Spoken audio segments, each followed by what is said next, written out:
Now, to hear more about this, let's bring in Kervin Aucoin. He is a former lead intelligence, surveillance, and reconnaissance coordinator for the U.S. Army in Europe, and now the host of This Week Explained podcast. Good morning, Kervin. Good to see you again. So, tell me about the significance of Ukraine's drone attack over the weekend. Just how big was it? Well, first of all, thank you for having me on once again. Yeah, this was a significant attack. It's a retaliation for what Russia's been doing over the weekend towards Ukraine. But I also think this is, from my belief, Ukraine, what they're trying to do here is show the United States that there are military and infrastructure targets within range, that if the U.S. allows Ukraine to use those ATACMS missiles, that they can strike these strategic points, because the U.S. is telling them that they don't have points within range of those ATACMS to do that. Now, so talk to me, is there any other strategy behind that? Do you see more significance? Is it just purely to convince the U.S. and the West? No, there's multiple reasons why they are doing this. One, once again, just like the Kursk offensive, take the war to Russia, to Vladimir Putin, to try to get the people against the special military operation. New polls that have just come out, Russians are just as in favor of this special military operation in Ukraine as they were in 2022, so there's no change there. So Ukraine's going to continue to attack these sites. They're going to continue their offensive in Kursk, and they are going to try to bring this war to the Russian people. Right. So, and also it seems that in general, Ukraine has been stepping up attacks recently. Does it have an effect on the fighting inside Ukraine as well, especially on the Eastern Front? What's the situation?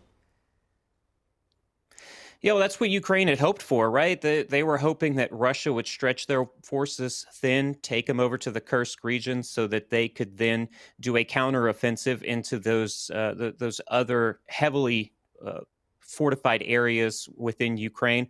That didn't happen early on. We're now seeing Russia has moved some of those forces into the Kursk region, and Russia is actually pushing back the Ukrainian forces there. So what we looked at originally as this surprise attack that was this strategic masterpiece is now kind of unraveling for Ukraine, and so they're going to have to think of something to do that is going to help them throughout this war.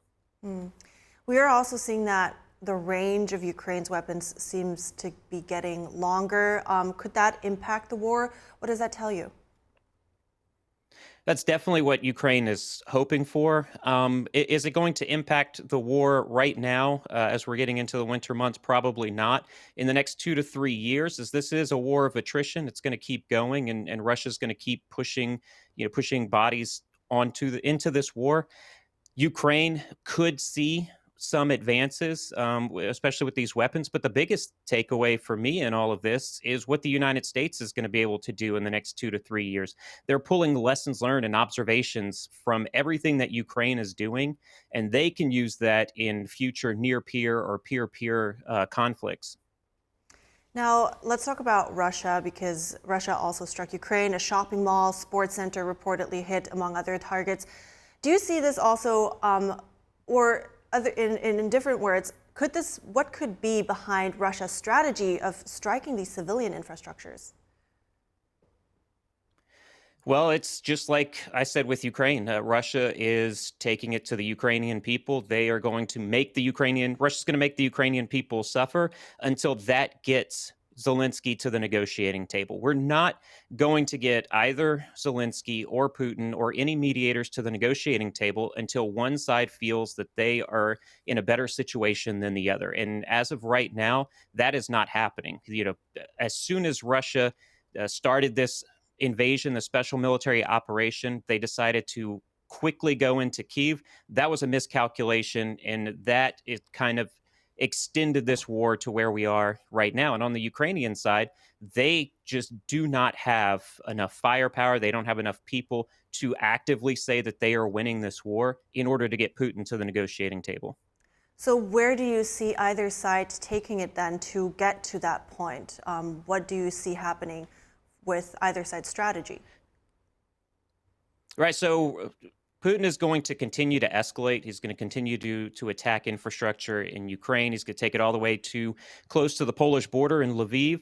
On the Ukrainian side, the U.S. about 3 to 6 months ago told Ukraine if they can just hold off Russia until spring of 2025, there are going to be some changes that the U.S. is going to allow Ukraine to do, that they can then do multiple operations at a time.